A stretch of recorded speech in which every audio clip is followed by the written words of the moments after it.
piezoelectric experiment is arranged here, and this is the piezoelectric sensor, and we have this waveform generator machine. We have taken the input from this waveform and connected to this breadboard. We have taken that input to show the waveform here and also given to this piezoelectric sensor, and then after taking the input in here in this sensor, we connected the output here to the waveform showing machine oscilloscope, and this oscilloscope will show the output. So if I turn on the sine wave at 2 kilohertz and like 16 VPP and 1.999 VDC, we can hear the sound it is generating, and here we have the waveforms of the piezoelectric signal, which is we are giving the waveforms. So this is the input waveform and this is the output from the piezoelectric sensor.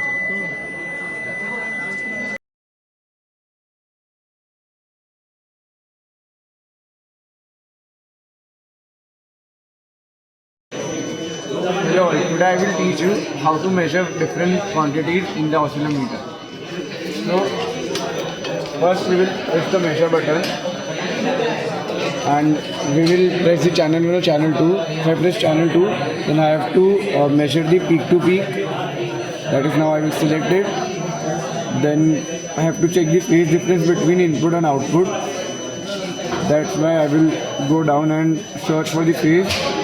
Here is the phase, and once I select it, there will be channel 2 minus channel 1, the channel 2 minus match. I will select the channel 2 minus channel 1 because channel 1 is the input one and the channel 2 is the output one. So once I have done this, then I will get to know that the peak to peak from the channel 2 is 46.8 millivolt. Phase difference is this, and the input frequency which I have applied is the near to 6 kilohertz, and which you can see in the signal generator. That is 6 kilohertz. Thank you.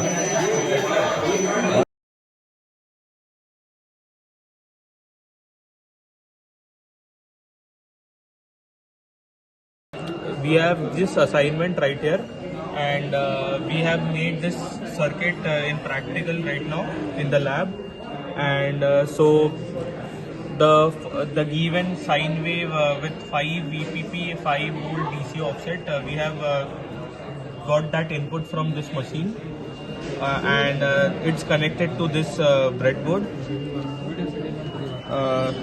It's connected through this these wires. This is the positive terminal connected here. It's connected to the LED light. Then we have a 330 ohm resistor, which is as given in the circuit. After LED light and the resistor, we have the negative terminal connected to the negative terminal of the input.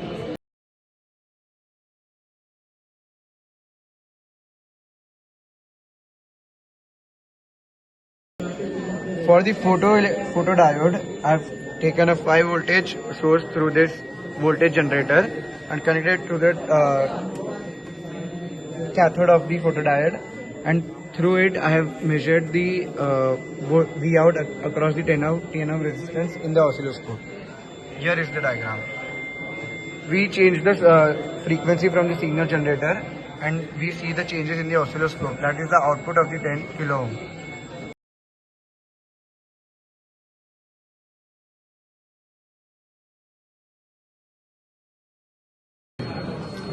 Through this cable from signal generator, we are taking the input signal on the oscilloscope on this channel 1.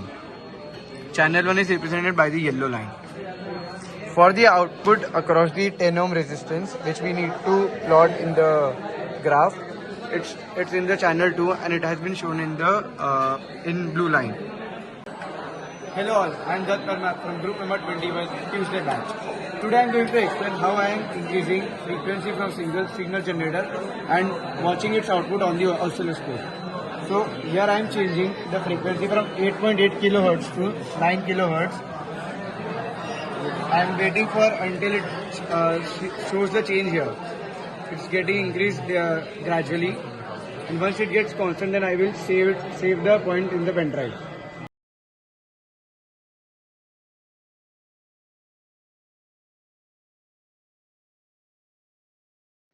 Greetings. Today I am going to explain the results we obtained through these experiments. The first experiment we performed was on the piezoelectric sensor. In the piezoelectric sensor, we produced an output through given signals. We produced the signals through the signal generator. We measured the various quantities by providing various frequencies. The first graph is of the magnitude response versus frequency.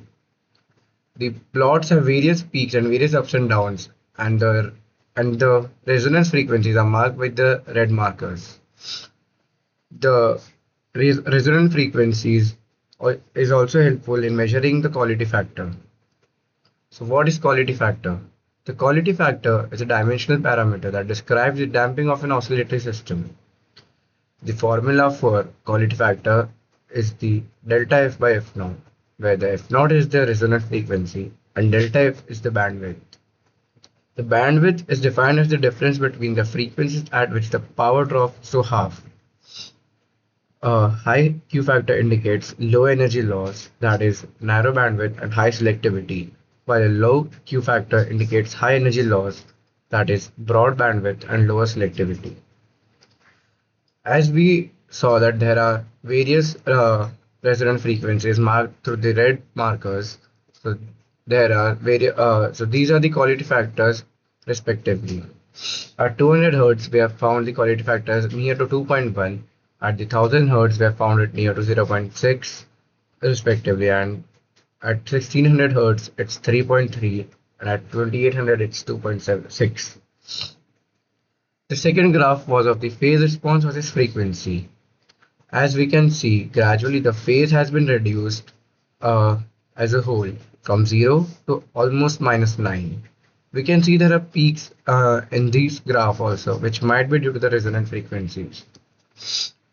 The third graph is of the FFT of input and output signals. The output signals are marked by yellow lines and the input signal is marked by the blue lines.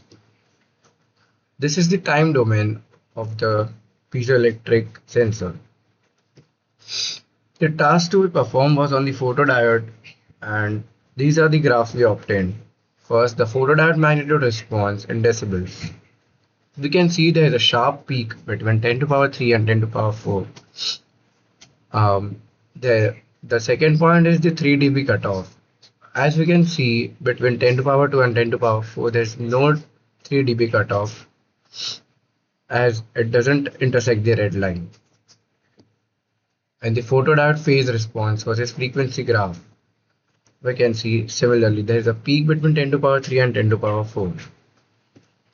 This is the FFT of input and output signals.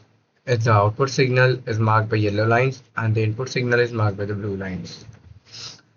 This is an example of time domain signal at frequency 100 Hz in photodiode experiment. As mentioned before, the FFTs of input and output signals. So what exactly FFT is? FFT stands for fast Fourier transform. That's a mathematical algorithm that converts a time domain signal into its frequency domain representation. When you apply FFT to an input and output signal in a system, it helps you to understand how the system affects different frequency components. The peaks at FFT output signals is due to the resonant frequencies. Special mention to Professor Chakraborty and TA Mr. Kiran Chauhan for their invaluable guidance and support in helping us learn new objectives and techniques in the field of electrical and electronics through these two well-known experiments. Thank you.